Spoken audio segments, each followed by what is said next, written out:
I'm going to be discussing and describing the three layers within the Bitcoin network because we're hearing an awful lot about Bitcoin as there are more companies, even governments and private investors incorporating Bitcoin into their own treasuries, why it's such a fascinating and a growing asset to have. Okay, let's run through each one of these layers in turn. So layer one is really the base layer of Bitcoin network. As with most blockchains, they always are structured and architected by layers. So the Bitcoin network base layer is fundamentally used for settlement and transactions. Layer two are software protocols that are built on top of layer one, mainly to improve certain functionality that are shortfalls in layer one. We'll discuss what those are in the next slide. And then finally, layer three, these are the brand new suite of decentralized applications. So these are going to be what the end user is going to be transacting on a day-to-day basis on the Bitcoin network. So the base layer, layer one in Bitcoin, as I said, is mainly used for transacting and settlement purposes. It includes a public ledger of Bitcoin transactions. So these are the transactions that are kept resident in that ledger. It can't be changed. It's immutable.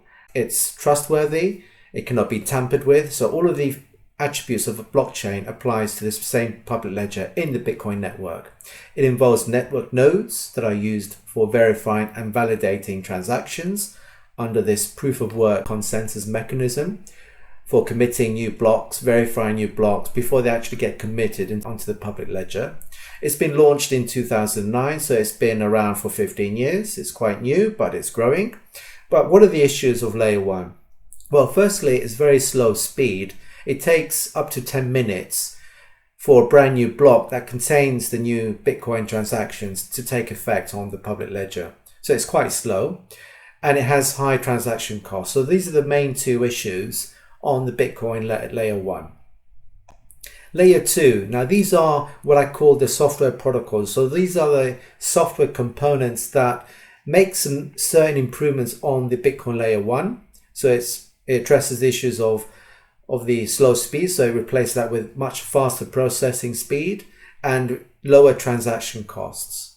And achieves this efficiencies by, in effect, processing transactions off the chain, so off the layer one.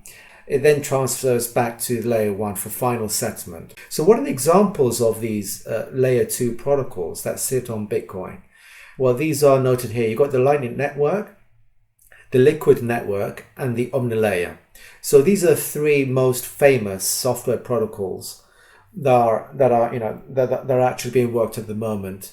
And some of them have been implemented, has been around a while.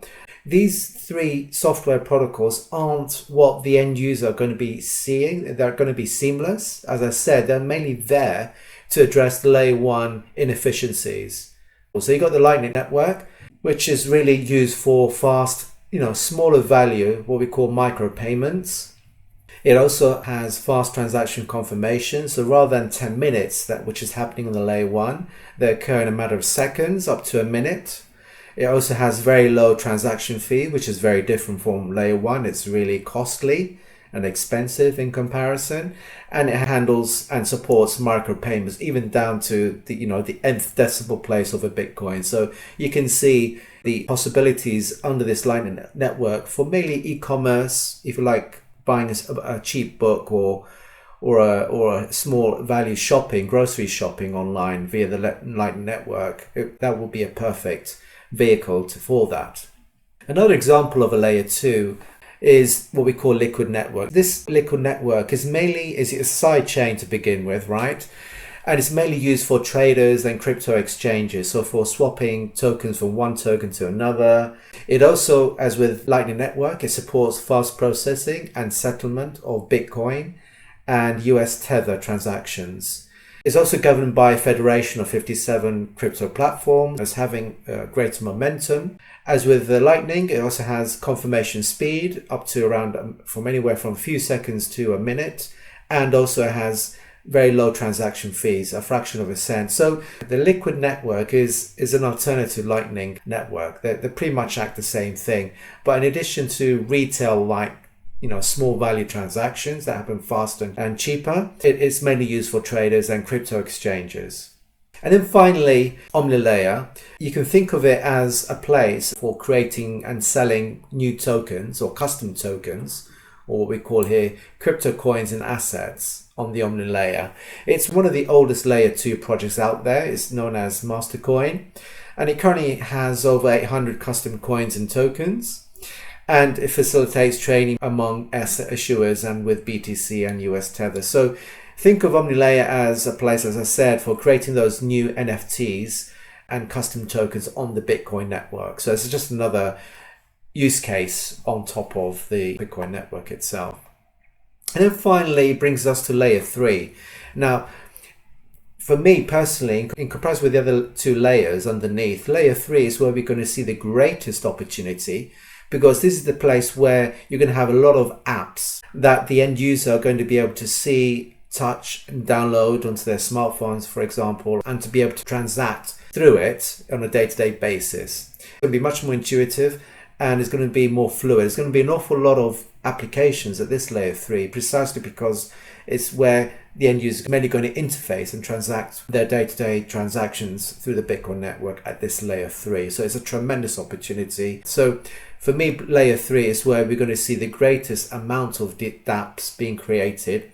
And as a subsequence of that, a lot of companies are being sprouted. So they've been created out there to launch these apps. And they're going to be like, if you think of a smartphone, download the apps, and the user is going to be freely be able to install them on the smartphones to play around with and transact with on a daily basis. So the conclusion of this episode really is, as a reminder, layer 1 was meant to be served as a base layer, a core Bitcoin network layer for slow speed, high value premium transactions up to 10 minutes. Layer 2 are like the software protocols for improving the functionality on layer 1, which is slower and more expensive. So you have Lightning Network, Liquid Network, Omni Layer. They all share pretty much the same attributes, in that is faster to transact, much faster processing speed, and lower transaction fees in comparison. And then finally, layer 3, this is where you're going to see a lot more growth in comparison to the other 2 layers, a lot more dApps being created, a lot of software companies being sprouted to create those dApps for the end user to transact with on the daily basis on the Bitcoin network. And there is some debate about the requirement, or if layer 3 is needed for Bitcoin in order to bring Bitcoin to the masses, to the mainstream, to the end users and to day. I think layer 3 has its purpose, right? Precisely because it's the only place where users are going to be able to transact and use those dApps for their purposes on a day-to-day basis. So layer 3 is going to be there, and for me personally, it's where there's going to be the greatest growth of new applications for the end users. So, and that's it for today's episode. If you have enjoyed it, please hit the like button of this video, and if you haven't done so already, please subscribe to this channel, because this is where I regularly post some high quality videos that could be of interest to you investors out there. So until next time.